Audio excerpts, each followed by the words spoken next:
أعوذ بالله من الشيطان الرجيم بسم الله الرحمن الرحيم صلى الله على سيدنا محمد وعلى آله وصحبه وسلم وبعد.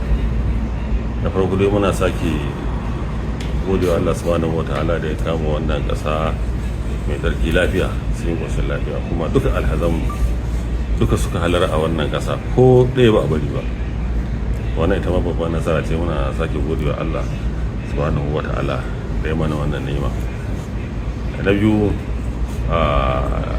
game da shirye-shirye da ake ciki gashi Allah ya sa kusan yau ko gobe za a fita mana. Muna so mu amfani da wannan dama mu kira duk alhazamu duk Allah a rika hakuri, a rika bin ka'idoji, a rika bin dokoki na hukumar alhazai da ta saka da na ƙasar Saudiya. A rika yin hakuri da juna.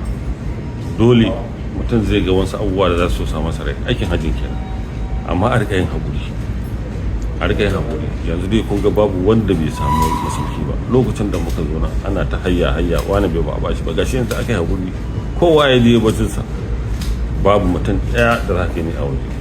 Saboda ka a rika yin hakuri don Allah don annabi. Kuma muna so mu sake amfani da wannan dama mu gode wa shi kansa mai girma gwamna, saboda duka abubuwan da alhazai suke bukata an samar da shi. Dukkan abin da ake bukata an samar da shi.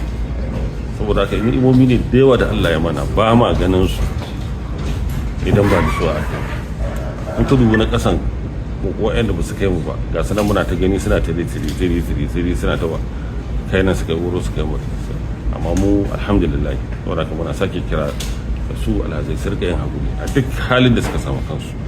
Su ko shugabanni da aka nada su kula da alhazai a rika jin tsoron Allah, a rika jin tsoron Allah da abubuwan da za ka yi, to za ka ga cewa kai dan Allah, kada kai dan abin da za ka samu ko dan abin da za a faɗa ko da riya, kai dan Allah. Idan nasarar nan aka samu, nasara ce ta Najeriya, nasara ce ta Kano, nasara ce ta gwamnatin Kano, nasara ce ta mu, nasara ce ta kowa da kowa.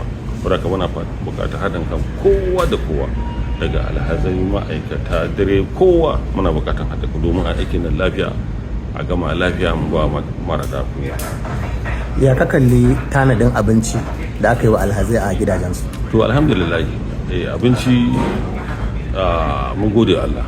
Shi ma muna nan muna kallo ana ta kawo abinci kala-kala ana bawa jama'a. Kuma nan kaɗan banda ma lokaci ya ƙure, da yau ɗin nan yanzu nan da ku za mu je inda ma ake dafa abincin, mu ga yadda ake dafa, mu ga tsaftarsa, mu ga yadda ake haɗa abincin ma. To amma da lokaci ya ƙure, amma insha Allah in an dawo daga aikin hajji za mu zaga ko'ina, duniya za ta gani, domin mu ba za mu faɗa abin da ba shi ba ne.